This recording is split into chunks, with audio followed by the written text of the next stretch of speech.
আমার বেয়েরা দুষ্ট বাব, দুনিয়ার দস্তুর আছে, মানুষ যেদিকে হাঁটে সেদিকে তাকাইতে হয়, যেদিকে হাঁটে সেদিকে তাকাইয়া হাঁটতে হয়, সামনের দিকে হাঁটে সামনের দিকে তাকাইতে হয়, ডাইনে বামে তাকাইয়া যদি সামনের দিকে হাঁটে, এই মানুষটা ইটের সাথে পাও লাগিয়া, পাথরের সাথে পাও লাগিয়া, কোনো খুঁটির সাথে বাঁশের সাথে পাও লাগিয়া উষ্টা খাওয়ার সম্ভাবনা থাকে, নকুল টানোর সম্ভাবনা থাকে, কোনো সময় ব্যাকলে পড়লে মারাও যাইতে পারে। এই জন্য ডাইনের দিকে তাকাইয়া সামনের দিকে হাঁটা ব্যাককলের কাজ, বামের দিকে তাকাইয়া সামনের দিকে হাঁটা ব্যাককলের কাজ। যেদিকে হাঁটবো সেদিকে তাকাবে, এটা হইল আকলমন্দের কাজ। ও মুসলমানের বাচ্চারা, তুমি কোন পথের প্রতীক? তোমার লক্ষ্য বস্তু কি? তুমি কোথায় যাইতেছ? তুমি তো জান্নাতের পথের প্রতীক। তুমি তো হরেশচন্দ্রের পোলানা, তুমি তো রমেশ বাবুর পোলানা, তুমি তো সীতারানীর দুধ পান করি বড় হও নাই, তুমি তো মুসলমান আব্বার ঔরসে জন্মগ্রহণ করছ। সূরা ফাতিহা জানে না যে এমন মুসলমান নাই, কারণ নামাজ ছাড়া মুসলমান হওয়া যায় না। নামাজ ছাড়া মুসলমান হওয়া যায় না। মুসলমান হইতে হইলে নামাজ লাগবে। জি, এখন সূরা ফাতিহা ছাড়া নামাজ হয় না। সূরা ফাতিহা ছাড়া নামাজ হয় না। এইটা কইলে আবার আমাদের দেশে আহলে হাদিস কতগুলো আছে, এগুলা খুশি হয়ে যায়, কজে তাহলে আপনারা ইমামের পিছে জামাতে নামাজের মধ্যে সূরা ফাতিহা পড়েন না কা? বুঝলেন? অনগা আবার এই ইমামের পিছনে জামাতের সাথে সূরা ফাতিহা পড়বেন লাই যাতারা কয়, হেতারা আবার অনগা ফিলিস্তিনের বিরুদ্ধে ইসরায়েলের পক্ষে। খেয়াল করছেন নি আপনারা? হেতারা ইসরায়েলের পক্ষে, নেতানিয়াহুর পক্ষে, জো বাইডেনের পক্ষে, হামাসের বিরুদ্ধে, হিজবুল্লাহর বিরুদ্ধে। তা আপনারা কোনছেন হিজবুল্লাহ শব্দের অর্থ কি? আল্লাহর দল। হিজবুল্লাহ আল্লাহর দল। আর ইজ্ঞা আছে তার বিপরীতে হিজবুল শয়তান।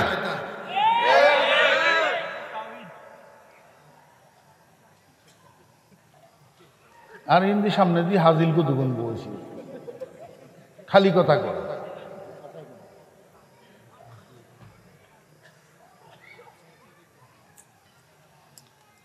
সারা দুনিয়ার ভিতরে দল কয়টা? দুইটা, একটা হিজবুল্লাহ আর একটা হিজবুল শয়তান। আল্লাহর দল আর শয়তানের দল।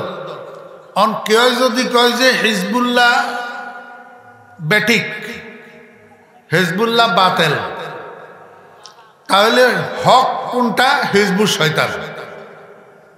হক কোনটা? তা আমরা দেশের আহলে হাদিস এবং যখন হিজবুল্লাহর বিরোধিতা করে, তাহলে কার পক্ষে গেল? কোন দল? শয়তানের দল। এতরা আবার কয় ইমামের পিছনে জামাতের সহিত নামাজ পড়লেও মুক্তাদিরা সূরা ফাতিহা পড়তে। আমি একখানা আপনার করে বাঙ্গি বুঝাই দিই বিষয়টা।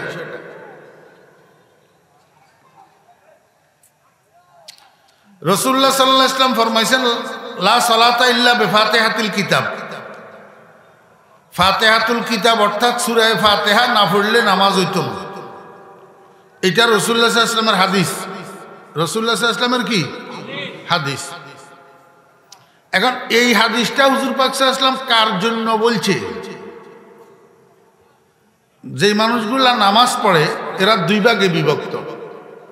কিছু আছে একা একা পড়ে, আর কিছু আছে জামাতের সহিত পড়ে।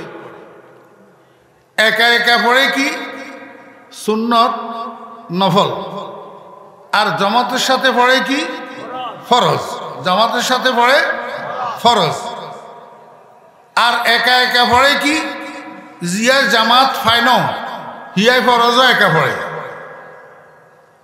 কোনো কারণে জামাত ফাই নাই, জামাতে যাইতে পারে নাই, দোকানের গদির ভিতরে নামাজ পড়িয়ে লেছে, কিট্টার আইলে নামাজ পড়িয়ে লেছে একা একা। যত মানুষ একা নামাজ পড়েন না আছে, ফরজক, ওয়াজিবক, সুন্নতক, নফলক এতের গোল্লাই রাসূলুল্লাহ সাল্লাল্লাহু আলাইহি ওয়াসাল্লামে হাদিস ইয়া কইছে যে প্রত্যেক রাকাতে সূরা ফাতিহা না পড়লে নামাজ হইত না। বাকি রইল জামাতে পড়েন না, যে তারা জামাতে নামাজ পড়ব হেতেরও সূরা ফাতিহা না পড়লে নামাজ হইত না, কথা ঠিক। কিন্তু হেতের গো একজনের পড়া 10 জনের পড়া, একজনের কথা 10 জনের কথা। একটা প্রতিনিধি দল আপনার গো মহল্লাতুন যদি জামিয়া আহলিয়া কাসিমুল উলুম মাদ্রাসার অনুদানের জন্য কেউ যদি এমপি সাহেবের কাছে যায় 10 জন, কয়জন? 10 জন। এটারে প্রতিনিধি দল কয়। তো এখন এই প্রতিনিধি দলের একজন দলপতি থাকে না, লিডার। এখন এমপি সাহেবের হেডে যায় 10 জনে একসাথে হইসই করে না, একজনে কথা কয়। কথা বুঝিয়েন, অযুক্তি কইলে আমারে কইয়েন। 10 জনের প্রতিনিধি দলের ভিতরে একজনে কথা কয় না 10 জনে কথা কয়? একজনে কথা কয়। ও যদি সাপোর্টিং এর দরকার হয়, ভোটের দরকার হয়, তো দলপতি ফিসের দিকে তাকায় কয় যে তোমরা কি কও?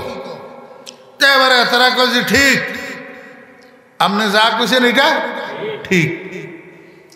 রাসূলুল্লাহ সাল্লাল্লাহু আলাইহি ওয়াসাল্লামের আরেকটা হাদিস আছে, এটাও সহিহ হাদিস।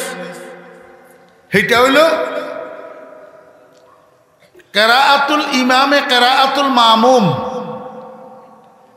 তোমরা যখন জামাতের সহিত নামাজ পড়বা তখন ইমাম সাহেবে কেরাত পড়ব, ইমাম সাহেবে কেরাত পড়ব। আর তোমরা কি করবা সেইটা এবারে আল্লাহ কোরআন শরীফের মধ্যে বলছে, ওয়া ইযা কুরিআল কুরআনু ফাসতামিউ লাহু ওয়া আনসিতু। যখন কোরআনে কারীম পাঠ করা হয় তখন তোমরা ফাসতামিউ লাহু গভীর মনোযোগ সহকারে শুনো, ওয়া আনসিতু এবং মনোযোগ সহকারে শুনায় বিঘ্ন ঘটে এমন সব কাজের থেকে বিরত থাকো। আনসিতু আপনারা তর্জমা করবেন, তোমরা চুপ থাকো। আমি এই তর্জমাটা করলাম না, আমি তাফসীরেরটা করলাম। তোমরা ইস্তেমা করো, ফাসমাউ বলে নাই, ফাসতামিউ বলছেন। তোমরা শুনো এই কথা নয়, মনোযোগ সহকারে শুনো। তো মনোযোগ সহকারে কেমনে শুনবা? ও আনসিতু, অর্থাৎ মনোযোগ সহকারে শুনায় বিঘ্ন ঘটে এমন সব কাজের থেকে তোমরা বিরত থাকো। এটার আল্লাহ পাক এটা কিসের কথা কইছে? নামাজের কথা। নামাজের মধ্যে ইমাম সাহেব যখন কেরাত পড়বে তখন তোমরা খামোশির সাথে মনোযোগ সহকারে কেরাত শুনো। আমার একখানা বলেন তো, সবাই যদি ইমামের পিছনে পড়া শুরু করে তো ইমামেরটা শুনবো কেমনে? জি, এই জন্য হুজুর পাক সাল্লাল্লাহু আলাইহি ওয়াসাল্লাম বলছেন, ইমাম সাহেব একজনে কেরাত পড়বো, তোমরা মুক্তাদিরা শুনো। যদি ইমাম সাহেবে জোরে কেরাত পড়ে আর যদি ইমাম সাহেবে সুপে সুপে কেরাত পড়ে জোরের নামাজের মধ্যে, আসরের নামাজের মধ্যে, তো তোমরা এই সময় চুপ থাকো। এই সময় কি থাকো? চুপ থাকো। কিল্লাই ওই দলপতি একজনের কথা, এটা 10 জনের কথা, ব্যাকে কথা কোন লাগে না। ইমাম সাহেব তোমাদের দলপতি, একজনে কেরাত পড়লে বস তোমাদের পক্ষ থেকে কেরাত হইয়া গেছে। একজনে সূরা ফাতিহা পড়লে তোমাদের পক্ষ থেকে সূরা ফাতিহা হইয়া গেছে। এই জন্য তোমরা আর পড়া লাগবে না। তোমরা এক কাজ করিও, ইমাম সাহেবের কেরাত যদি জোরে পড়ে তো কেরাত যখন শেষ হইব, গায়রিল মাগদুবি আলাইহিম ওয়ালাদ-দাল্লিন কইলে তোমরা ফিসেদি ভোট দিও, সমর্থন করিও, আমিন। বুঝছেন নি? এবারে তো যেই কথাটা আমি আপনাদেরকে বুঝাইতে চাইছিলাম যে সূরা ফাতিহা না হইলে নামাজ হয় না। তো জামাতের নামাজের মধ্যে সবার পক্ষ থেকে ইমাম সাহেব সূরা ফাতিহা পড়েনি।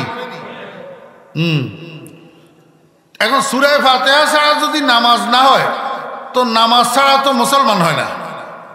নামাজ ছাড়া কি হয় না? মুসলমানও না। তাহলে বোঝা গেল মুসলমান হইতে হইলে সূরা ফাতিহা লাগবে, সূরা ফাতিহা লাগবে। আমি হাত উঠে ফেললে কুইটান কইলে ইঞ্জেন তুনো রাবিশ বার হইব হাতুড়ে বেললে কইলে এখান তুনো কি বাইরিব রাবিশ বাইরিব মুসলমানের হলা গল এখন সূরা ফাতিহা শুদ্ধ করি মুখস্থ জানে না যে ইচ্ছা হলা বড়া আত্তাহিয়াতু শুদ্ধ করি মুখস্থ জানে না যে এরকম হলা বহুত দোয়ায়ে কুনুত শুদ্ধ করি মুখস্থ জানে না যে এরকম হলা বহুত জানাজার নামাজের দোয়া শুদ্ধ করি মুখস্থ জানে না যে কবর জিয়ারতের দোয়া শুদ্ধ করি মুখস্থ জানে না যে এরকম হলা আমরাতে বহুত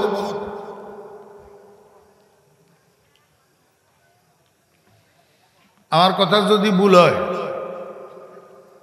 আজকে তোমরা ছোট মিয়ারা যুবকগল তরুণগল তোমাদের ফ্রেন্ড সার্কেল আছে না বন্ধু বান্ধব সার্কেল তো 3-4 জন অত্তর হইলে রাস্তাত যাই নিজেরা এটা আলোচনা করিও যে বন্ধু হুজুরে যে কইল আমাদেরকে একটা অপবাদ দিল চাই তুই তাশাহুদটা একটু শুদ্ধ করেই কছে যেটা প্রত্যেক নামাজের মধ্যে ওয়াজিব তাশাহুদ প্রত্যেক নামাজের মধ্যে তাশাহুদ পাঠ করা কি ওয়াজিব বিতিরের নামাজের মধ্যে দোয়ায় কোনো থোড়া কি ওয়াজিব আল্লাহু আকবার তো এবারে 3-4 জন বন্ধু বান্ধব অত্তর হইলে তোমরা আলোচনা করিও তো রেজাল্ট বাইরেব কয়জনে শুদ্ধ করেই পারো বন্ধু বান্ধব একসাথে হইলে একজনে জিজ্ঞাসা করিও বন্ধু সাই জানাজার নামাজের দোয়াটা শুদ্ধ করি মুখস্থ কসে মন্যত যেই মন্যতের উপরে জানাজা পড়া হইতেছে এই মন্যত এটা যদি নাবালেক ছেলে হয় তাহলে কি দোয়া নাবালেক মেয়ে হইলে কি দোয়া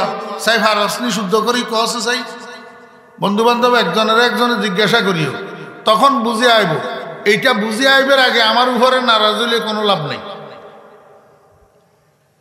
মুসলমান হইয়া কবরে যাওয়া লাগবে কিনা জি আল্লাহ কয় না তুমি শিক্ষিত হই কবরে যাও ধনী হই কবরে যাও ক্ষমতাবান হই কবরে যাও পদওয়ালা হই কবরে যাও লিডার হই কবরে যাও এই কথা কয় না কইছে মুসলমান হই কবরে যাও মুসলমান হই কবরে যাওয়া এইটাও কয় না কইছে মুসলমান না হই মরিচ্ছা মুসলমান না হই মরিচ্ছা এখন না মরি উপায় আছে নি না মরি কারো উপায় নাই মরতে হইলে মরার আগে মুসলমান হইতে খুব বেশি সময় আপনাদেরকে বসাই রাখবো না এই অল্প সময়ের মধ্যে বিষয়টা আমি আপনাদের কাছে একটু উঠাই ধরি সূরা ফাতিহার মধ্যে মোট 7টা আয়াত আছে কয়টা আয়াত এই 7টা আয়াতের মধ্যে মুখ্য আয়াত হলো একটা আয়াত যেটা 5 নম্বর আয়াত ইহদিনাস সিরাতাল মুস্তাকিম এইটা মানুষের পক্ষ থেকে আল্লাহর কাছে একটা দরখাস্ত একটা কি একটা অ্যাপ্লিকেশন এর আগে আছে 4টা আয়াত 4 আয়াত 2 ভাগে বিভক্ত প্রথম 3 আয়াত হলো আল্লাহর প্রশংসা প্রথম 3 আয়াত আল্লাহর প্রশংসা তারপরে চতুর্থ আয়াত হলো আল্লাহর সাথে দুনিয়ার মানুষের সাথে একটা চুক্তি আল্লাহর সাথে দুনিয়ার মানুষের সাথে একটা কি এই 4 আয়াত হলো দরখাস্তর ভূমিকা প্রথম 3 আয়াত আল্লাহর প্রশংসা তারপরে চতুর্থ আয়াত আল্লাহর সাথে বান্দার সাথে চুক্তি কথা বুঝছেন তারপরে দরখাস্ত হইল ইহদিনাস সিরাতাল মুস্তাকিম কয় আয়াত গেল 5 আয়াত না এর পরে আছে 2 আয়াত এই 2 আয়াত হলো এই দরখাস্ত এটার সম্পূরক তাতিম্মা মোট 7 আয়াত কথা বুঝছেন তো এখন যেহেতু এটা তাফসীর মাহফিল ন মাদ্রাসার মাহফিল এই শুরুতুন তাফসীর করার আমার দরকার নেই আমি আমন করে খালি দরখাস্ত আন বুঝাই এখন আমরা নামাজের কাতারে দাঁড়াই আল্লাহর কাছে দরখাস্ত করলাম ইহদিনাস সিরাতাল মুস্তাকিম অর্থ কি আয় আল্লাহ তুমি আমারে সিরাতে মুস্তাকিমের উপরে চালাও তুমি আমাকে সিরাতে মুস্তাকিমের পথ দেখাও তুমি আমাকে সিরাতে মুস্তাকিমের পথিক বানাও সিরাতে মুস্তাকিম কি এটা আপনারা যারা মাদ্রাসা থরেন না তাফসিরি আলোচনা করলে আপনারা বুঝতেন না আপনারা সোজা কথা বুঝেন সাতার ভাইয়াতুন রাস্তায় গিয়া এনে কাশীপুর বাজার দিঘিরজান বাজার বাক্সারহাট ব্যাগেন ওই কলেজ রোডে দিয়ে ওই সুমনি যাই ওই মেইন রোডের লগে মিলছে ইয়া রাস্তা এবারে ইয়ার এক মাথা সুমনি বাজারে মেইন রোডের লগে মিলছে, আরেক মাথা যায় সাতার পাইয়ার লগে মিলছে। সুমনি বাজারের লগে মেইন রোডের লগে জিয়া মিলছে, হিয়া যায় ফেনি লাগছে এক মাথা। আরেক মাথা সুমনি চৌরাস্তাত গেছে, সাতার ভাইয়ার লগে জিয়া লাগছে, ইয়াও যায় এক মাথা ফেনি লাগছে, আরেক মাথা যায় সোনাইমুড়ি লাগছে। এবারে সুমনি চৌরাস্তাত জিয়া আইছে, ইয়া সোনাইমুড়ি ইয়ার লগে লাগছে, লাগি ইয়া কুমিল্লা বিশ্ব রোড গেছে পদুয়ার বাজার। তো এমতুন জিয়া ফেনি গেছে, ইয়াও যায় ওই ঢাকা সিটাঙ্গের হাই রোডের লগে লাগছে। এবারে দোনো মতুন দুগা যায়, দোনোকে ঢাকা সিটাঙ্গের হাই রোডের লগে লাগছে, হিয়া সোজা গেছে ঢাকা। কন্ডে ঢাকা এডে শাখা রাস্তা যেটুকুন দেখাইলাম, এখন ইজ্ঞা সেরাতে মুস্তাকিম ন। সেরাতে মুস্তাকিম হয়েছে চিটাংতুন রোড জিয়া হাই রোড বিশ্ব রোড ঢাকা গেছে, ইয়া সেরাতে মুস্তাকিম। কথা বুঝছেন না বুঝেন না? এখন এইডি আল্লাহ পাকে সেরাতে মুস্তাকিমের দোয়া করবেন যে আমরা শিখাই দিল। মনোযোগ আসেনি? আল্লাহ শিখাই দিছে না আমরা বানাইছি? আল্লাহ শিখাই দিছে। বান্দা তুই ক, তুমি আমার কাছে দরখাস্ত করো, কি দরখাস্ত করবা?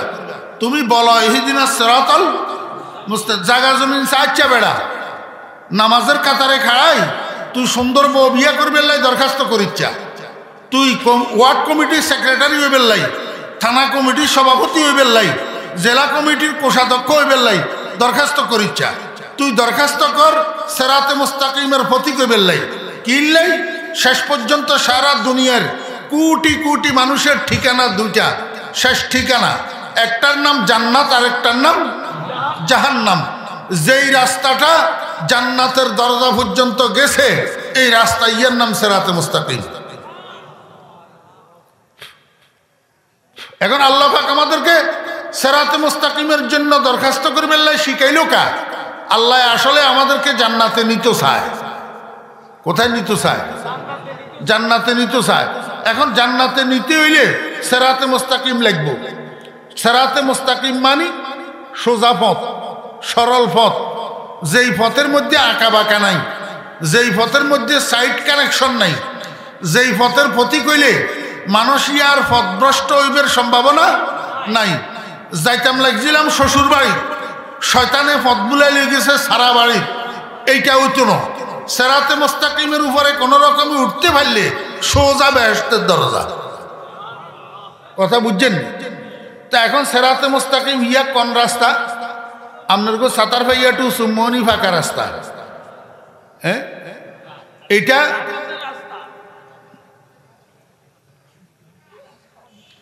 দুনিয়ার হাগল বেগুন আইন দিব কইছে মা তস্কারে বেড়া।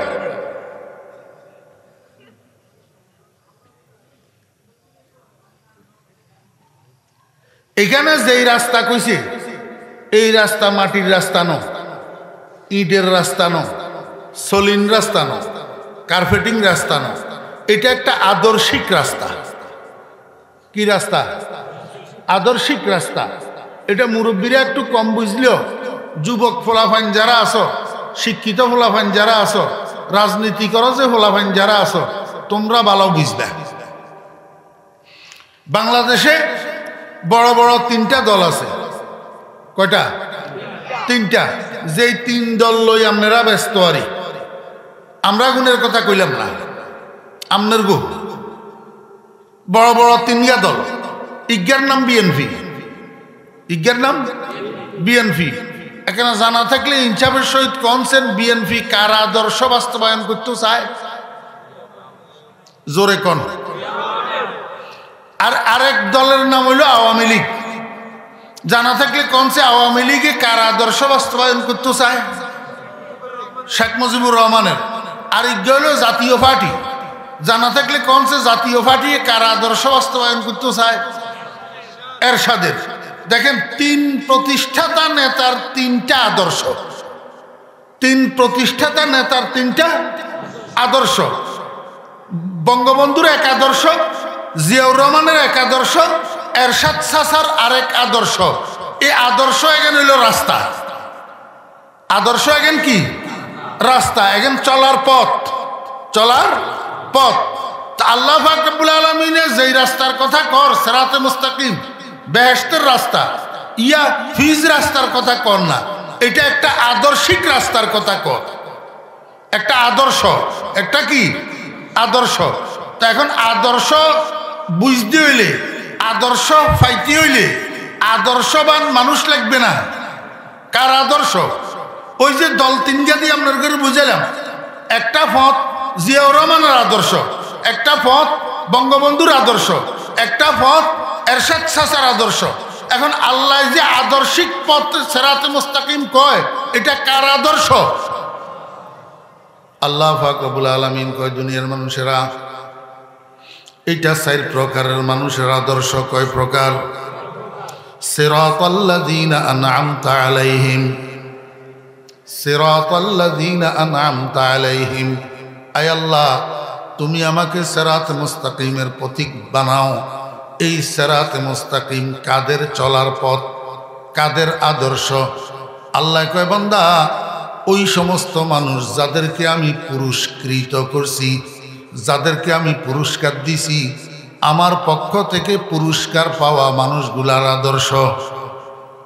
পুরস্কার পাওয়া মানুষগুলার। আল্লাহ পাক রব্বুল আলামিনকে জিজ্ঞেস করলাম, মাওলাই করিম, এই পৃথিবীর মধ্যে কোটি কোটি কোটি কোটি মানুষ আছে, আদম আলাইহিস সালাম থেকে বর্তমান পর্যন্ত, বর্তমান থেকে কিয়ামত পর্যন্ত কোটি কোটি মানুষের মধ্যে আপনার পুরস্কার কারা পাইছে? আপনার পুরস্কার প্রাপ্ত বান্দা কারা? আমরা তো তাদেরকে চিনি না। আল্লাহ পাক রব্বুল আলামিন কোরআন শরীফের অন্য জায়গায় বলেন, আল্লাযীনা আন'আমাল্লাহু আলাইহিম মিনান নাবিয়্যিনা ওয়াস সিদ্দীকিনা ওয়াশ শুহাদাই ওয়াস সালিহিন। বান্দা, দুনিয়ার মধ্যে 4 গ্রুপ মানুষে আমার পুরস্কার পাইছে। কয় গ্রুপ? 4 গ্রুপ। 1 নম্বর গ্রুপ হইল নবীদের গ্রুপ। 1 নম্বর গ্রুপ নবীদের গ্রুপ। 1.25 লক্ষ নবী রাসূল আল্লাহ পাক দুনিয়াতে পাঠাইছেন। এই সমস্ত নবীদের আদর্শ পৃথিবীবাসী মানুষের জন্য এক একটা সরল পথ, এক একটা সোজা পথ, জান্নাতে যাওয়ার পথ। আল্লাহ পাক বলেন, এই 1.25 লক্ষ নবী রাসূলদের মধ্যে সর্বশেষ এবং সর্বশ্রেষ্ঠ নবী মুহাম্মাদুর রাসূলুল্লাহ সাল্লাল্লাহু আলাইহি ওয়াসাল্লাম। মুহাম্মাদুর রাসূলুল্লাহ সাল্লাল্লাহু আলাইহি ওয়াসাল্লামের আদর্শ তোমার জন্য তো জান্নাতে যাওয়ার সোজা রাস্তা। কার আদর্শ? মুহাম্মাদুর রাসূলুল্লাহ সাল্লাল্লাহু আলাইহি ওয়াসাল্লামের আদর্শ। মনোযোগ আছে না? আমি কোনো বুড়ার করে সম্বোধন করি কথা কই না, কিলে কই না, এগুনের বেল শেষ, এগুন কাইলে বেয়ানে ইজ্ঞা ইজ্ঞা করি মরি যাবো। আমার সম্বোধন হলো তোরা হলো গলের লাই, তোরা হলো গলে কথারে বুঝ। আল্লাহু আকবার। 2টা আদর্শ আছে। একটা আদর্শ হইল নবীর আদর্শ। একটা আদর্শ কার? নবীর। এই বেটা, এই মাপ চাই। আর কোনো কথা আছে? মাপ চাই তোর কাছে।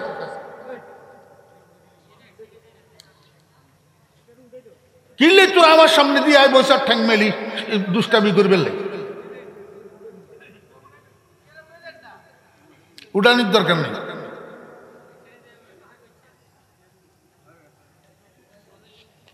কথা কইতে কষ্ট হইতে বেড়া। হাসস কেমনে আবার বদদোয়া পড়বো তো?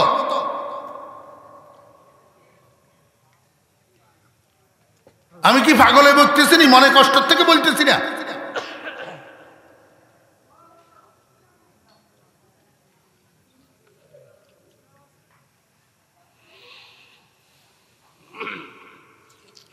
আল্লাহ পাকের পুরস্কার প্রাপ্ত মানুষ দুনিয়াতে কয় গ্রুপ? 1 নম্বর গ্রুপ হইল নবীদের গ্রুপ। 1 নম্বর গ্রুপ। তো নবীদের মধ্যে আগের যুগের নবীদেরকে তো আমরা পাই নাই। আমাদের নবী মুহাম্মাদুর রাসূলুল্লাহ সাল্লাল্লাহু আলাইহি ওয়াসাল্লাম আল্লাহ পাকের পুরস্কার প্রাপ্ত বান্দা। এখন রাসূল আকরাম সাল্লাল্লাহু আলাইহি ওয়াসাল্লামের চলার পথ, অর্থাৎ রাসূল আকরাম সাল্লাল্লাহু আলাইহি ওয়াসাল্লাম, এটা হইল আমাদের জন্য সিরাতে মুস্তাকিম, আমাদের জন্য বেহেশতে যাওয়ার রাস্তা। এখন রাসূল আকরাম সাল্লাল্লাহু আলাইহি ওয়াসাল্লামের আদর্শের পরিপন্থী আদর্শ হইল নেতানিয়াহুর আদর্শ। রাসূল আকরাম সাল্লাল্লাহু আলাইহি ওয়াসাল্লামের আদর্শের পরিপন্থী হইল জো বাইডেনের আদর্শ। রসুল আকরাম সাল্লাল্লাহু আলাইহি ওয়াসাল্লামের আদর্শের বিপরীত আদর্শ হইল মোদির আদর্শ। কথা বুঝছেন না বুঝেন নাই? ও যুবক মিয়ারা, কিশোরেরা, তরুণেরা, কথা বুঝিও। মুহাম্মদুর রাসূলুল্লাহ সাল্লাল্লাহু আলাইহি ওয়াসাল্লামের আদর্শ হইল সিরাতে মুস্তাকিম। 4 গ্রুপের এক গ্রুপের লিডার মুহাম্মদুর রাসূলুল্লাহ সাল্লাল্লাহু আলাইহি ওয়াসাল্লাম। অতএব মুহাম্মদুর রাসূলুল্লাহ সাল্লাল্লাহু আলাইহি ওয়াসাল্লাম আল্লাহর পুরস্কার প্রাপ্ত বান্দা। তো পুরস্কার প্রাপ্তদের চলার পথ এটা সিরাতে মুস্তাকিম। তাহলে রসুল আকরাম সাল্লাল্লাহু আলাইহি ওয়াসাল্লামের আদর্শের নাম সিরাতে মুস্তাকিম। তো রসুল আকরাম সাল্লাল্লাহু আলাইহি ওয়াসাল্লামের আদর্শ হইল বেহেশতে যাওয়ার রাস্তা। এখন রসুলের আদর্শের বিপরীত আদর্শ হইল জো বাইডেনের আদর্শ, নেতানিয়াহুর আদর্শ, মোদির আদর্শ, বুশের আদর্শ, বিল ক্লিন্টনের আদর্শ। এটা হলো রসুল আকরাম সাল্লাল্লাহু আলাইহি ওয়াসাল্লামের আদর্শের বিপরীত।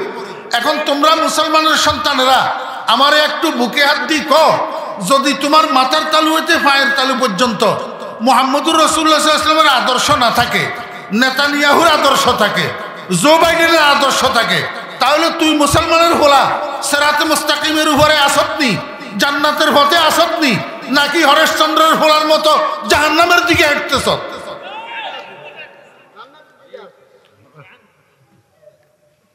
कदम सोए मरकद नजर सोए दुनिया, कदम सोए मरकद नजर सोए दुनिया, किधर जा रहे हो किधर देख रहे हो। আমার বেরা দুস্তাবাব, দুনিয়ার দস্তুর আছে, মানুষ যেদিকে হাঁটে সেদিকে তাকাইতে হয়, যেদিকে হাঁটে সেদিকে তাকাইয়া হাঁটতে হয়, সামনের দিকে হাঁটে সামনের দিকে তাকাইতে হয়, ডাইনে বামে তাকাইয়া যদি সামনের দিকে হাঁটে, এই মানুষটা ইটের সাথে পাও লাগিয়া, পাথরের সাথে পাও লাগিয়া, কোনো খুঁটির সাথে বাঁশের সাথে পাও লাগিয়া উষ্টা খাওয়ার সম্ভাবনা থাকে, নকুল টানোর সম্ভাবনা থাকে, কোনো সময় ব্যাকলে পড়লে মারাও যাইতে পারে। এই জন্য ডাইনের দিকে তাকাইয়া সামনের দিকে হাঁটা ব্যাককলের কাজ, বামের দিকে তাকাইয়া সামনের দিকে হাঁটা ব্যাককলের কাজ। যেদিকে হাঁটবো সেদিকে তাকাবে, এটা হইল আকলমন্দের কাজ। ও মুসলমানের বাচ্চারা, তুমি কোন পথের প্রতীক? তোমার লক্ষ্য বস্তু কি? তুমি কোথায় যাইতেছ? তুমি তো জান্নাতের পথের প্রতীক। তুমি তো হরেশচন্দ্রের পোলানা, তুমি তো রমেশ বাবুর পোলানা, তুমি তো সীতারানীর দুধ পান করি বড় হও নাই, তুমি তো মুসলমান আব্বার ঔরসে জন্মগ্রহণ করছ, মুসলিম মায়ের দুধ পান করি বড় হইছ। তুমি জান্নাতের পথের প্রতীক। তোমার প্রত্যেকটা কদম জান্নাত অভিমুখে চলতে আছে। তোমার যদি কেউ জিজ্ঞেস করে বেহেশতে যাইবা না দোজগে যাইবা, তুমি দোজগে যামু এই কথাটা বলবা না, তুমি তো বলো আমি বেহেশতে যামু। কিন্তু তাকাই রইছ কোন দিকে? মদিনার কামলিওয়ালার আদর্শের দিকে তোমার নজর নাই, তোমার নজর তো জো বাইডেনের আদর্শের দিকে। মাথার তালু হইতে পায়ের তালু পর্যন্ত মুসলমানের বাচ্চা যে আদর্শ লালন করতেছ, সেই আদর্শ মদিনার কামলিওয়ালার আদর্শ না, এটা ইহুদি খ্রিস্টানের আদর্শ, হিন্দুদের আদর্শ। কদম সোয়ে মরকদ নজর সোয়ে দুনিয়া, কিধর যা রহে হো কিধর দেখ রহে হো। আজকে মুসলমানের সন্তানরা ফিলিস্তিনের পক্ষে কথা বলতেছ, ফিলিস্তিনের পক্ষে স্লোগান দিতেছ, ফিলিস্তিনের যুদ্ধে অংশগ্রহণ করার জন্য আগ্রহী হইছ, ইসরায়েলের বিরুদ্ধে করতেছ, ইসরায়েলকে ঘৃণা করতেছ, ইসরায়েলের বিরুদ্ধে স্লোগান দিতেছ। কিন্তু তুমি কি কোনোদিন চিন্তা করছো তোমার মাথার তালু থেকে পায়ের তালু পর্যন্ত কার আদর্শ বহন করে বেড়াইতেছ? আমার ছোট ভাইয়েরা মনে কষ্ট নিবে না, মনে কষ্ট নেওয়ার জন্য বলতেছি না, তোমাদের চোখ খুলি দেওয়ার জন্য বলতেছি। প্রত্যেকটা মানুষের জীবনের মধ্যে কতগুলা প্রেক্ষাপট আছে। একটা হইল শিক্ষার প্রেক্ষাপট, একটা হইল ব্যবসার প্রেক্ষাপট, একটা হইল চাকরির প্রেক্ষাপট, একটা হইল রাজনীতির প্রেক্ষাপট, একটা হইল পরিবার পরিচালনার প্রেক্ষাপট, একটা হইল সন্তান লালন পালনের প্রেক্ষাপট, একটা হইল বিয়ে শাদীর প্রেক্ষাপট। এই সমস্ত প্রেক্ষাপটগুলোতে সামাজিকভাবে, পারিবারিকভাবে, সামাজিকভাবে, রাষ্ট্রীয়ভাবে তোমরা মুসলমানের সন্তানেরা কার আদর্শ বহন করতেছ, কার আদর্শ লালন করতেছ? আল্লাহু আকবার। সামান্য একটু বিয়ে বিয়ে বিয়ে, এই সামান্য বিয়ে, এইটার ভিতরে তোমরা মুসলমানের ফোলারা গায়ে হলুদের অনুষ্ঠানের নামে বিয়ের অনুষ্ঠানের নামে যত নাফরমানি আল্লাহ পাকের করতেছ, খালি একটা বিয়ের ভিতরে মুহাম্মদুর রাসূলুল্লাহ সাল্লাল্লাহু আলাইহি ওয়াসাল্লামের আদর্শের দ্বারে কাছেও তোমরা নাই। যা কিছু করতেছ সব হিন্দুদের আদর্শ, সব ইহুদি খ্রিস্টানের আদর্শ। কেমনে তোমাদের মুখে শোভা পায় ফিলিস্তিনের পক্ষে? কেমনে শোভা পায় তোমাদের মুখে ইসরায়েলের বিরোধিতা? আল্লাহ পাক রব্বুল আলামিন কয়, বান্দা এই সিরাত মুস্তাকিম একটা আদর্শিক পথ। কার আদর্শ তোমরা অনুসরণ করিবা? 4 গ্রুপ মানুষের আদর্শ অনুসরণ করিবা। 1 নম্বর গ্রুপ হলো নবীদের গ্রুপ। মুহাম্মাদুর রাসূলুল্লাহ সাল্লাল্লাহু আলাইহি ওয়াসাল্লাম তোমার নবী। মুহাম্মাদুর রাসূলুল্লাহ সাল্লাল্লাহু আলাইহি ওয়াসাল্লামের আদর্শকে সুন্নত বলে। সুন্নত সুন্নত সুন্নত কি? সুন্নত হইল মুহাম্মাদুর রাসূলুল্লাহ সাল্লাল্লাহু আলাইহি ওয়াসাল্লামের আদর্শ। মুহাম্মাদুর রাসূলুল্লাহ সাল্লাল্লাহু আলাইহি ওয়াসাল্লামের আদর্শের অনুকরণ করা মানে সিরাতে মুস্তাকিমের প্রতীক হওয়া। 1 নম্বর গ্রুপ। 2 নম্বর গ্রুপ কি? ওয়াসসিদ্দীকিনা।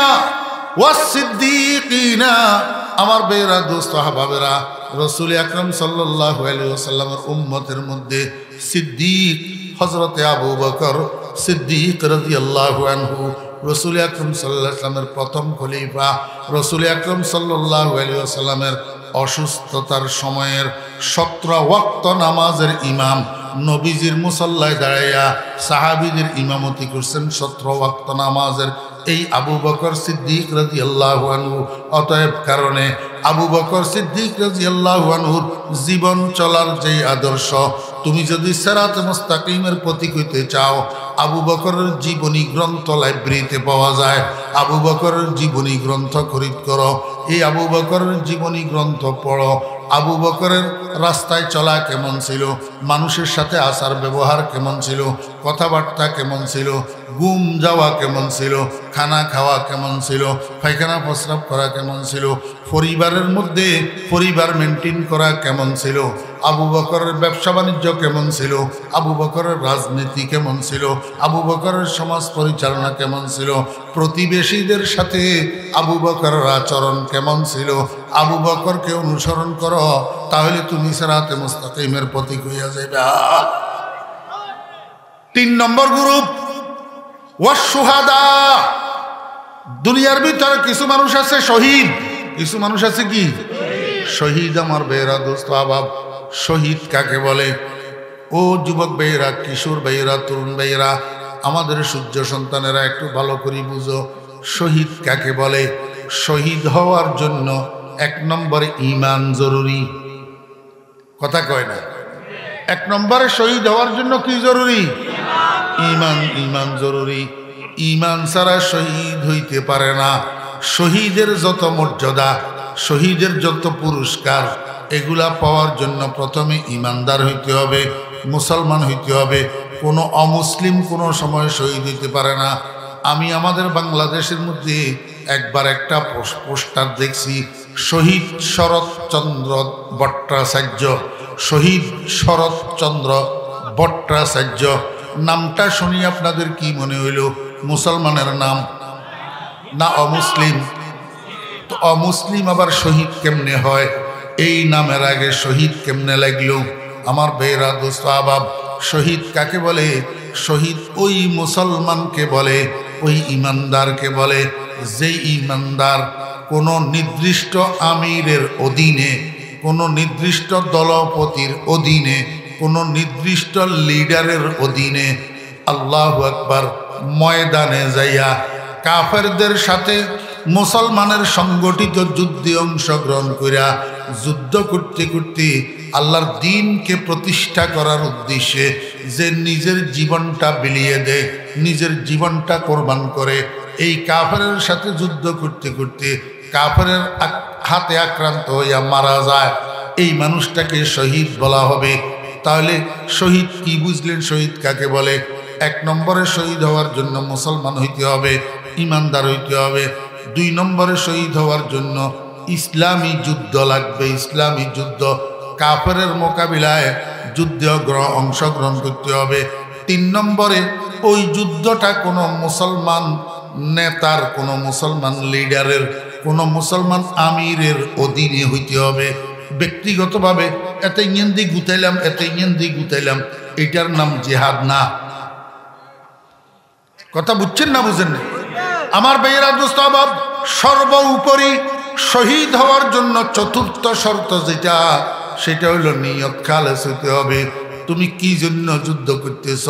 আল্লাহর দ্বীনকে প্রতিষ্ঠা করার জন্য, লে একামতে দীনিল্লাহ, আল্লাহর দ্বীনকে প্রতিষ্ঠা করার জন্য, লে ইলাহি কালিমাতিল্লাহ, আল্লাহ পাকের বাণীকে সমুন্নত করার জন্য। তোমাকে বীর বলার জন্য, তোমাকে পরাক্রমশালী যোদ্ধা বলার জন্য, তোমাকে বাহাদুর বলার জন্য। যদি নিয়তের মধ্যে এইটা থাকে, তুমি 1000 বার যুদ্ধে মারা গেলেও শহীদ হইতে পারিবা না। আমার ভাইরা দোস্তাবাব, আল্লাহ পাক রব্বুল আলামিন বলেন আমার পুরস্কার প্রাপ্ত বান্দাদের গ্রুপ 4টা।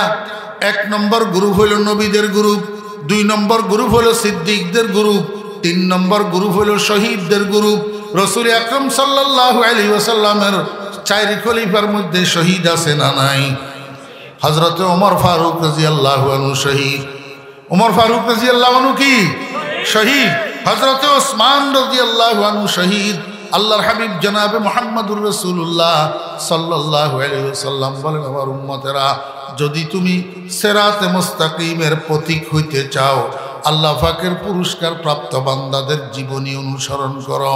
আল্লাহ পাকের পুরস্কার প্রাপ্ত বান্দাদের গ্রুপ 4টা। 1 নম্বর গ্রুপ নবীদের গ্রুপ, 2 নম্বর গ্রুপ সিদ্দিকদের গ্রুপ, 3 নম্বর গ্রুপ শহীদদের গ্রুপ, 4 নম্বর গ্রুপ ওয়াস-সালেহীন। প্রত্যেক যুগে যুগে কালে কালে, প্রত্যেক যুগে যুগে কালে কালে, প্রত্যেক এলাকায় আল্লাহ পাকের নেককার দিনদার বান্দারা আছে। নেককার বান্দা আছে না নাই? আমার ভাইয়েরা দোস্ত আবাব, নেককার বান্দা যদি না থাকে, আসমান আসমানের ডিউটি করবে না, জমিন জমিনের ডিউটি করবে না, চন্দ্র চন্দ্রের ডিউটি করবে না, সূর্য সূর্যের ডিউটি করবে না, আগুন আগুনের ডিউটি করবে না, বাতাস বাতাসের ডিউটি করবে না, ফানি ফানির ডিউটি করবে না। কারণটা কি?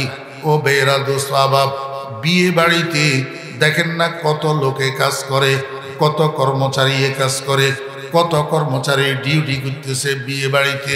কার উসিলায়? 2 জন মানুষের উসিলায়। একজনের নাম বর, আরেকজনের নাম কনে।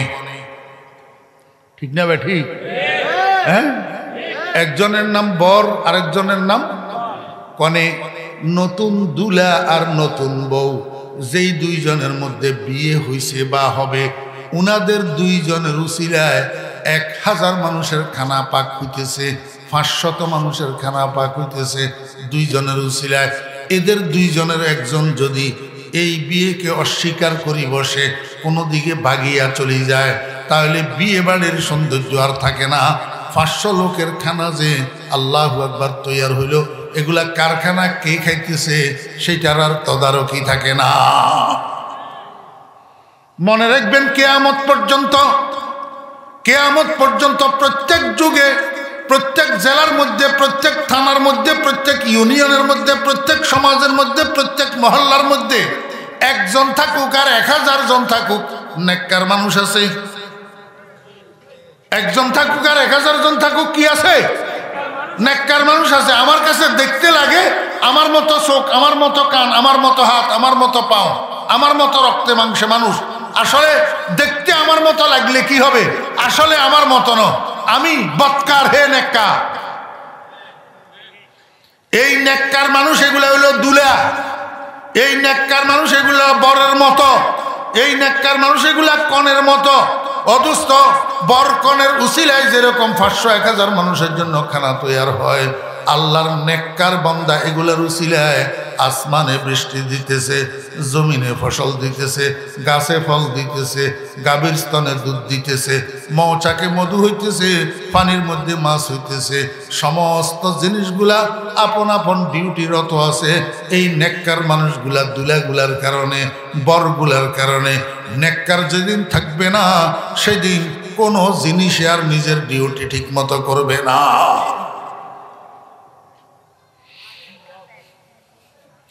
চোরে মনে করে আমার মতন বেগুন চোর, আল মারউ ইয়াকিসু আলা নাফসি, কয় মোল্লার গোষ্ঠী দুনিয়াটার ধ্বংস করে দিল।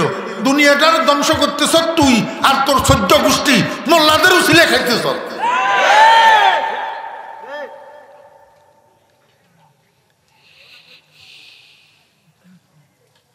বড় দিঘি একটা নি, তা আল্লাহর এক ওলি প্রতিদিন রাত্রে 4টার সময় তাহাজ্জুদের নামাজের ওযু করার জন্য উঠে। আজকেও তাহাজ্জুদের নামাজের ওযু করার জন্য উঠছে। দিঘির এই ফাড়ে দি গাঁটে নামি তো ওযু করতেছে। ওযু করতে দেখে যে কিরে পুকুরের পানি লড়ে কা, তো ওই ফাড়ের দিকে তাকাই দেখে যে এইখান দিয়েও কে একটা মানুষ পানি নাড়াছাড়া করতেছে, এই জন্য পানি লুটতেছে। তো বুজুর্গ এটাই মনে মনে কয় যে আহারে এত বছর পর্যন্ত আমি এই দিঘিতে তাহাজ্জুদের ওযু করি আর তো কোনোদিন কাউকে দেখলাম না, এখন তো দেখতেছি আমার মতো আর এক তাহাজ্জুদ গুজার এই ভাড়ে দিয়ে ওযু করতেছে। আমার ভাইয়েরা দোস্ত আবাব, ঘটনাক্রমে সেই ভাড়ে দিয়ে যে মানুষটা পানি নাড়ে এই মানুষটা ছিল সিংসোর। কি সিংসোর? আরেকজনের ঘরে শিং কেটছে, তো শিং কেটছে যে হাতের মধ্যে মাটি লেগছে, এই মাটিগুলা ধোয়ার জন্য পুকুরের ঘাটে এসছে। হে তোর শিং কাটি আসি হাতে লাগা মাটি দিতেছে। আল্লাহু আকবার। এখন দুইতে দেখে যে ফানি লড়ের, তাকাই দেখে যে এই পাড়ে দিয়ে আরেকজনে ফানি লড়ের। তো শিং সোরায় মনে মনে কয় আমি এই পুকুরের মধ্যে আজকে এত বছর পর্যন্ত শিং কাটি হাত ধুই, আর কোনো সোরাইয়ারে কোনো দিন হাত ধুইতে দেখলাম না। আজকে তো আমার মতো আরেক সোর কার ঘরে শিং কাটি আসি এই পাড়ে দিয়ে হাত ধোর। সোরাইয়া তাহাজ্জুদ গুজারে মনে করতেছে সোর, আর তাহাজ্জুদ গুজারে আস্তা সিং সোরে মনে করতেছে তাহাজ্জুদ গুজার। নিজে যেমনি অন্যরে ধারণাও করে সেমনি। আমার ভাইরা দোস্ত আবাব, নাফরমানের গোষ্ঠী যত আছে, এই সোরের দল যত আছে, জুয়ারি মদদি জেনাখোর, আমার ভাইরা দোস্ত আবাব, সন্ত্রাসী হাইজেকার, হ্যাঁ যত আছে, এরা সবে অন্যদেরকে নিজের মতো মনে করে। আরেকজনের মনে করে মদদি, আরেকজনের মনে করে জুয়ারি, আরেকজনের মনে করে জেনাখোর, আরেকজনের মনে করে সন্ত্রাসী, আরেকজনের মনে করে মানুষের জন্য ক্ষতিকারক। আসলে নিজে যে ধ্বংস করতেছে দুনিয়াটা, হাতের গুনার কারণে দুনিয়ায় ধ্বংস হয়ে যাইতেছে, এইটার দিকে হাতের খেয়াল নাই। হাতে কয় মোল্লারা দুনিয়ার ধ্বংস করে দিল। আমি আপনাদেরকে বুঝাইতে চেয়েছিলাম সংক্ষেপ কথা, আল্লাহ পাকের পুরস্কার প্রাপ্ত মানুষ যারা, তাদের আদর্শের অনুকরণ করা, এটা হলো সিরাতে মুস্তাকিম। এখন পুরস্কার প্রাপ্ত মানুষ কয় গ্রুপ? 4 গ্রুপ। একটা হলো নবীদের গ্রুপ, একটা হলো সিদ্দিকদের গ্রুপ, আরেকটা শহীদদের গ্রুপ, আরেকটা হলো সালেহিনদের গ্রুপ, নেককারদের গ্রুপ। যুগে যুগে কালে কালে প্রত্যেক যুগে আল্লাহর কিছু নেককার বান্দা থাকে। এই নেককার বান্দাদের আদর্শের অনুসরণ, এটা হলো আল্লাহু আকবার সিরাতে মুস্তাকিম তথা জান্নাতে যাওয়ার পথ। মনোযোগ আসেনি? একটু মনোযোগ দেন, এই কথাটা মিলাইতেছি তো, আবার একটু গোড়াতুন বুঝেন। ইহদিনাস সিরাতাল মুস্তাকিম, আয় আল্লাহ তুমি আমাকে সিরাতে মুস্তাকিমের পথিক বানাও। সিরাতে মুস্তাকিম কার পথ? সিরাতাল লাযিনা আনআমতা আলাইহিম, ওই সমস্ত মানুষদের পথ যাদেরকে তুমি পুরস্কৃত করছো। তো পুরস্কার প্রাপ্ত মানুষ কয় দল? 4 দল। তার অর্থ কি? আল্লাহ তুমি আমারে নবীদের পথে চালাও, তুমি আমাকে সিদ্দিকদের পথে চালাও, তুমি আমাকে শহীদদের পথে চালাও, তুমি আমাকে নেককারদের পথে চালাও। শেষে দিয়ে যাই আল্লাহ শিখাই দিয়ে কয় গায়রিল মাগদুবি আলাইহিম ওয়ালাদ-দাল্লিন। আয় আল্লাহ সেই সাথে আরো একটা দরখাস্ত করতেছি তোমার কাছে। দুনিয়ার মধ্যে 2 প্রকারের মানুষ আছে। এক প্রকারের মানুষ, এগুনের উপরে তোমার গজব হইছে। কি পড়ছে? গজব। গজব ওরা বুঝেন? কোন কোন সময় মানুষের মনে কষ্ট আইলে বাপে হুতেরে অকয় তোর রূপে আল্লাহর গজব হড়ক, মায় হুতেরে অকয় তোর রূপে আল্লাহর গজব হড়ক, বাইয়ে বাইরে কয় তোর রূপে আল্লাহর গজব হড়ক। অদুস্ত আল্লাহ পাক রব্বুল আলামিন কয় আমার গজব হড়িয়া মানুষ কতগুণ আছে দুনিয়ার ভিতরে, যেগুলোর উপরে আমার গজব উঠছে। আল মাগদুবি আলাইহিম, এ মাগদুবের মধ্যে মূল ধাতু হইল গাইন দাত বা, মানে গজব। আল মাগদুবি আলাইহিম মানে যেগুনের উপরে আল্লাহর গজব উঠছে। কথা বুঝেন না? যেগুনের উপরে আল্লাহর কি পড়ছে? গজব পড়ছে। তা এখন সাহাবীরা তো বুঝেন না, সাহাবীরা রাসূলের যাই কয় ইয়া রাসূলুল্লাহ মানিল মাগদুবি আলাইহিম, আল্লাহর গজব উঠছে যে এখন কোন মানুষ, এখন কোন গুণ? রাসূল আকরাম সাল্লাল্লাহু আলাইহি ওয়াসাল্লাম কয় হুমুল ইয়াহুদ, হুমুল ইয়াহুদ। আল্লাহর গজব উঠছে যে মানুষ এগুন ইয়াহুদি, মানুষ এগুন কোন গুণ? ইয়াহুদি। এগুনের উপরে আল্লাহর গজব উঠছে। এই ইয়াহুদির উপরে আল্লাহর গজব উঠছে যে এই কথাটা আপনি আমি সমস্ত নামাজি মুসলমানরা নামাজের প্রত্যেক রাকাতে আল্লাহর কাছে দরখাস্ত করতেছে গায়রিল মাগদুবি আলাইহিম, আয় আল্লাহ তোমার গজব উঠছে যে এই মানুষগুলার পথে আমারে চালাইও না, এই মানুষগুলার আদর্শ আমাকে দিয়া অনুসরণ করাইও না। প্রত্যেক নামাজের মধ্যে দোয়া করি, দরখাস্ত করি। এনে মসজিদে তুমি বার ওই মাত্র সেলুনে যাই চুলগেন কাটিয়ে যে এই গজব হইয়া হেগুনের আদর্শ। এই ভোলা কার আদর্শে চুল কাটতেছ? সারিও কিনারে কামাই মাঝখান দিয়ে তুবা একটা বানিয়ে রাখো যে চিনের খেরের মতো। হ্যাঁ, ভোলার চুলের দিকে তাকাইলে লাগে যে জল লাগে যে মার হেঁটে তুই আইতে আনছে যে হেখানে দ্বারা আইছে। হ্যাঁ, কার আদর্শ? গায়রিল মাগদুবি আলাইহিম, এগুনের উপরে গজব উঠছে কিল্লে করতে নেবেন?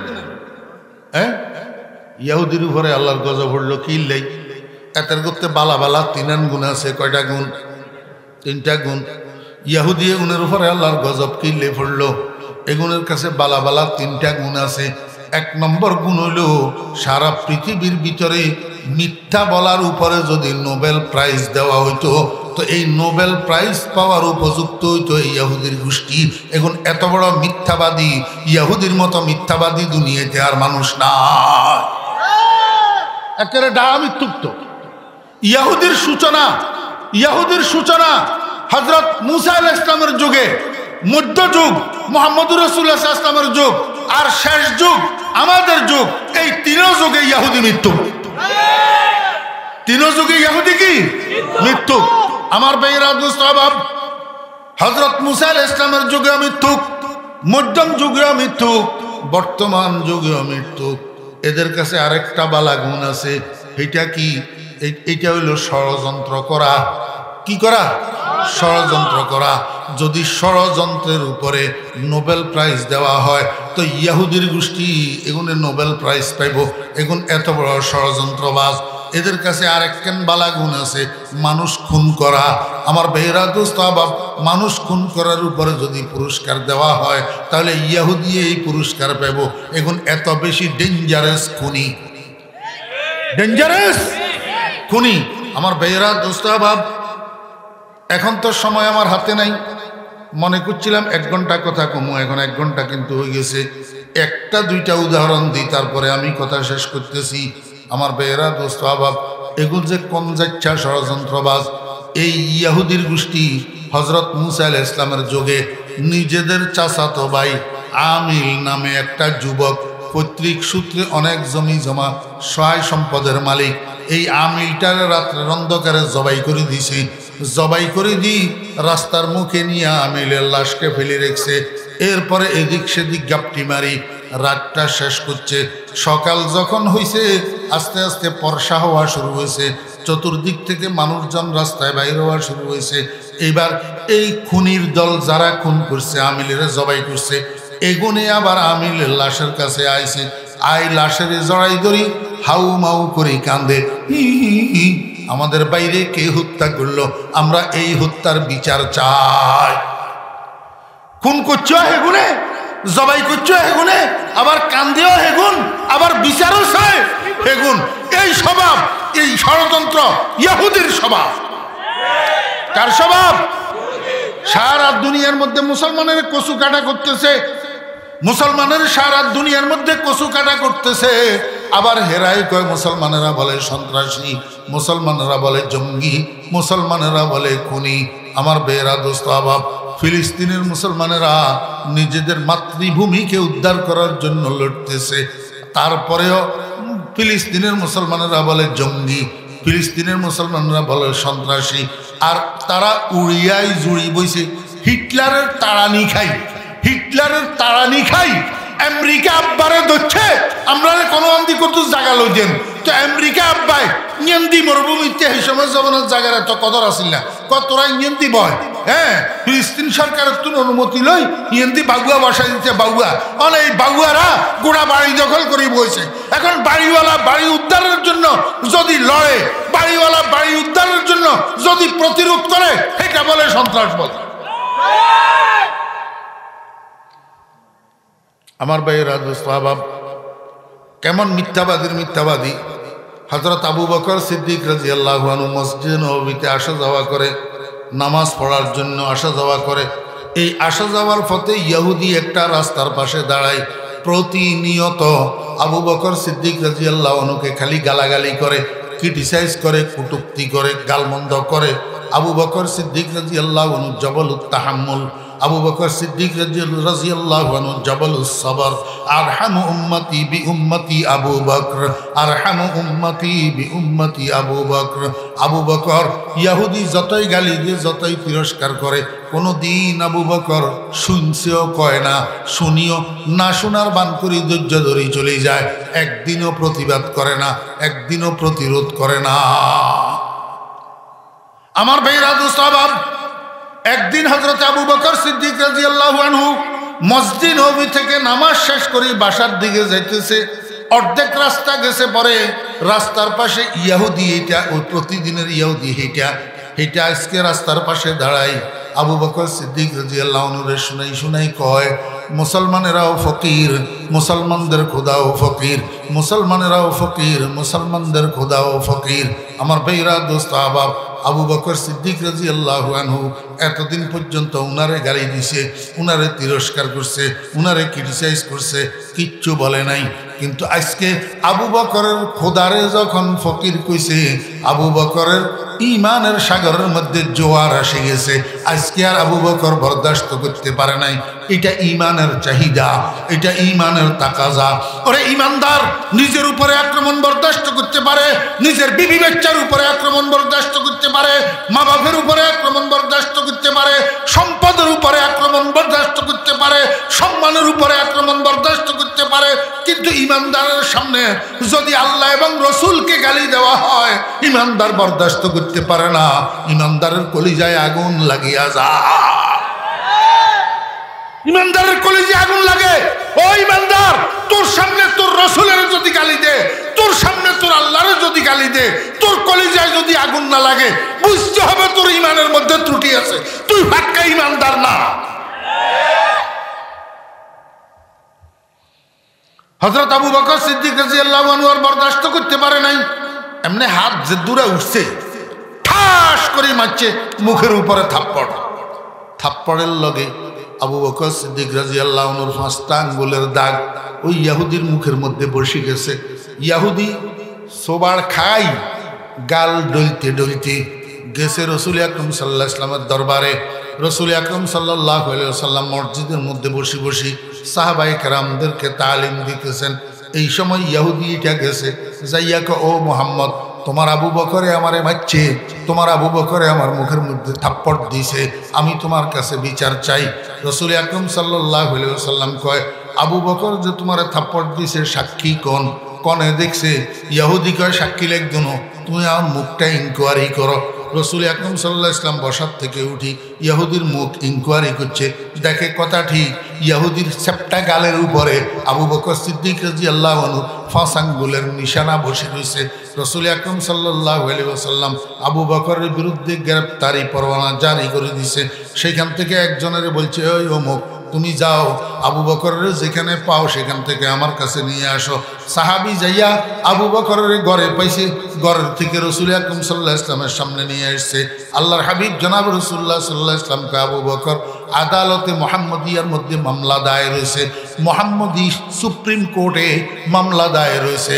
বাদী আমার কলিজার টুকরা, বিবাদী আমার কলিজার টুকরা আবু বকর। দুনিয়ার মাল দৌলত এটা তো আল্লাহর বকশিস। আল্লাহ যারে যেদুর চায় হেদুর দে, আল্লাহ যার জন্য যেদুর বরাদ্দ করে হেদুর পায়।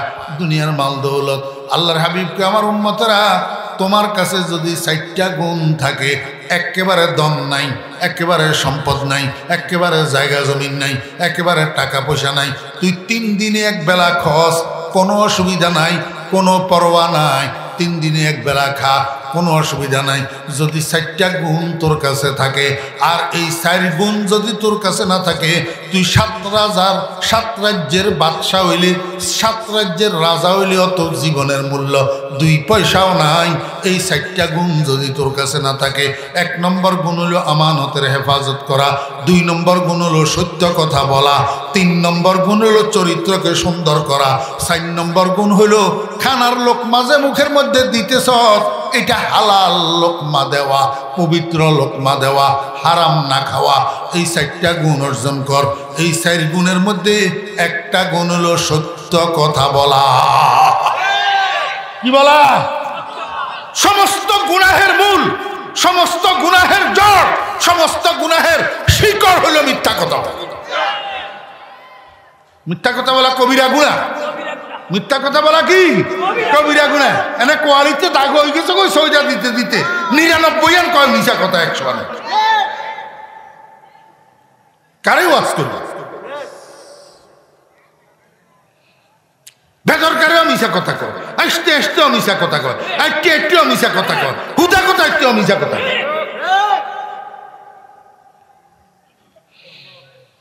আবু বকর মিছা কথা কোন লোক নি?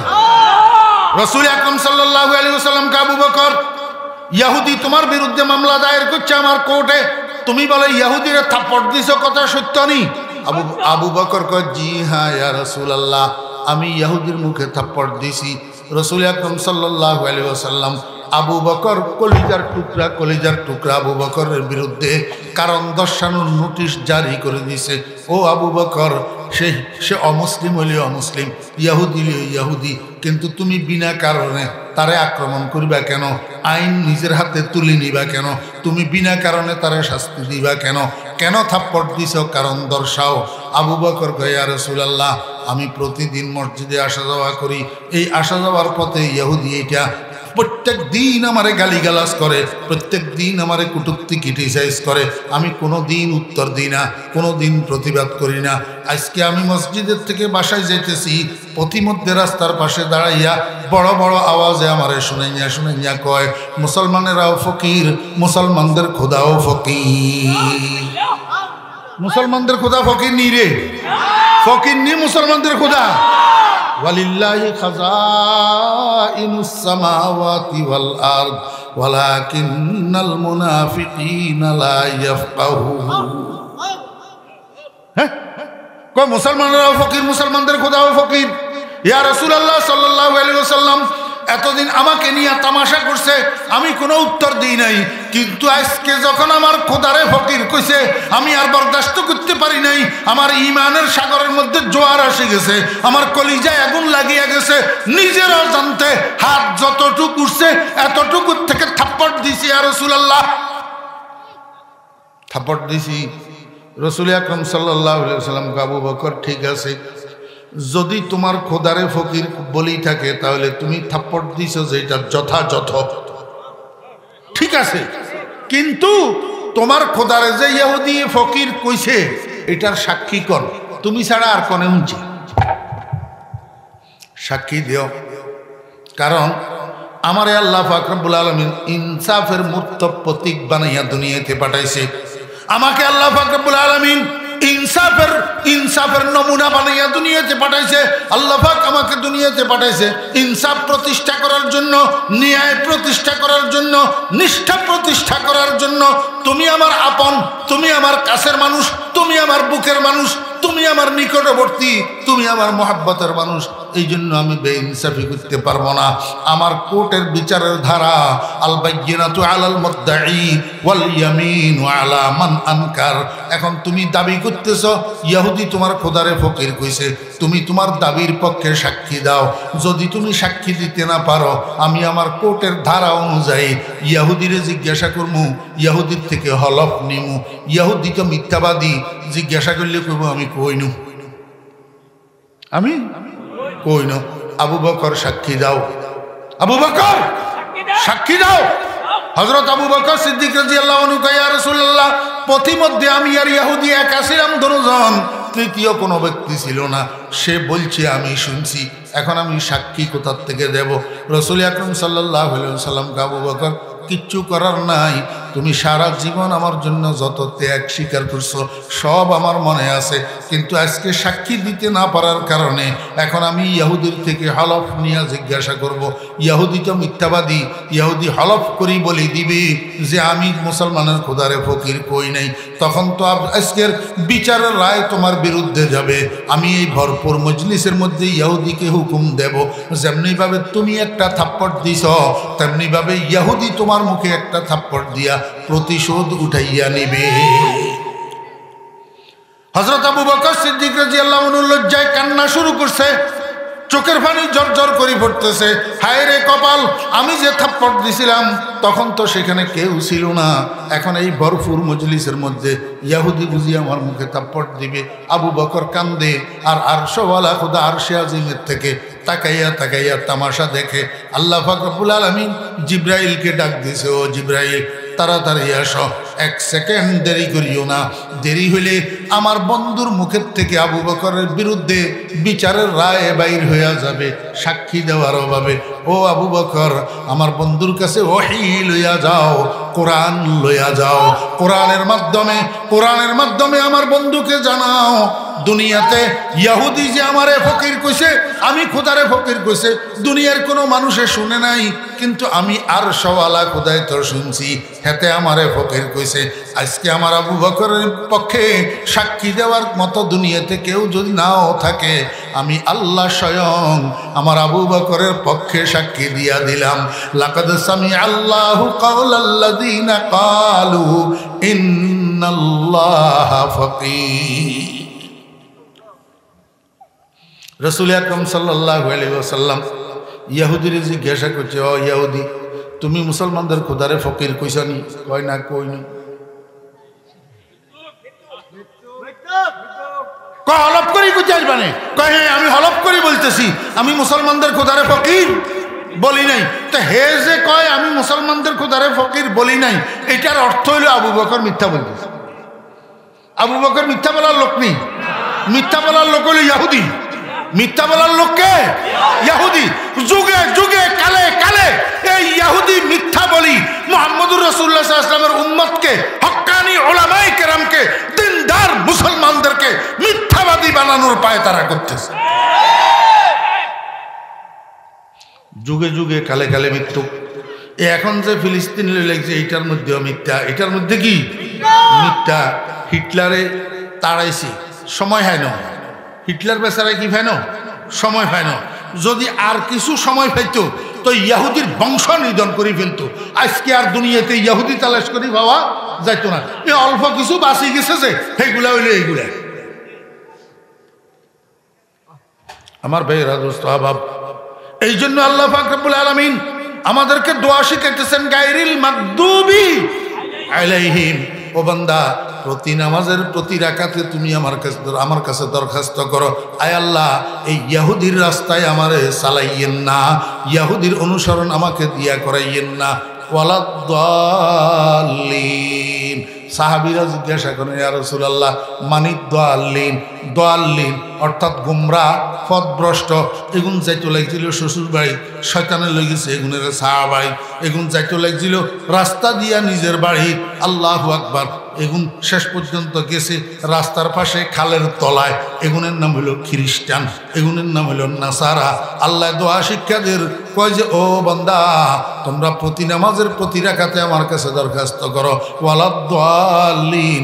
আয় আল্লাহ, তুমি আমাকে সিরাতে মুস্তাকিমের পথিক বানাও। সিরাতে মুস্তাকিম কাদের আদর্শ? তোমার পুরস্কার প্রাপ্ত বান্দাদের আদর্শ, নবীদের আদর্শ, সিদ্দিকদের আদর্শ, শহীদদের আদর্শ, নেককারদের আদর্শ। এগুলার পথে আমারে চালাও, এগুলার অনুসরণ আমাকে দিয়া করাও। আয় আল্লাহ, দয়া করি, মেহরবানি করি, ইহুদি খ্রিস্টানের পথে আমারে চালাইও না, ইহুদি খ্রিস্টানের অনুসরণ আমাকে দিয়া করাইও না। এই জন্য রাসূল আকরাম সাল্লাল্লাহু আলাইহি ওয়াসাল্লাম, মনোযোগ আছেন, রাসূল আকরাম সাল্লাল্লাহু আলাইহি ওয়াসাল্লাম উম্মতের আদেশ দিতেছে, আমার উম্মতেরা, খালিফুল ইয়াহুদ ওয়ান নাসারা। ও আমার উম্মতেরা ইহুদি খ্রিস্টান যা যা করব তোরা তার উল্টান করবি, তোরা তার উল্টান করবি। ইহুদি খ্রিস্টান যেটা খাইব তোরা এটা খাচ্ছা, ইহুদি খ্রিস্টান যেটা পরিধান করব তোরা এটা পরিধান করিচ্ছা, ইহুদি খ্রিস্টান যেটা কইব তোরা এটা বিশ্বাস করিচ্ছা, ইহুদি খ্রিস্টান যেমনে চলব তোরা এমনে চলিচ্ছা, ইহুদি খ্রিস্টান ফোলা মানিয়ারে যে শিক্ষা দিব যেভাবে চালাইব তোরা এই শিক্ষা দিচ্ছা, তোরা এমনে চালাচ্ছা, ইহুদি খ্রিস্টান মা বোনেরে স্ত্রী কন্যারে যেমনে চালাইব তোরা এমনে চালাচ্ছা, ইহুদি খ্রিস্টান যেমনে রাজনীতি করব তোরা এমনে রাজনীতি করিচ্ছা। খালিফুল ইয়াহুদা ওয়ান নাসারা।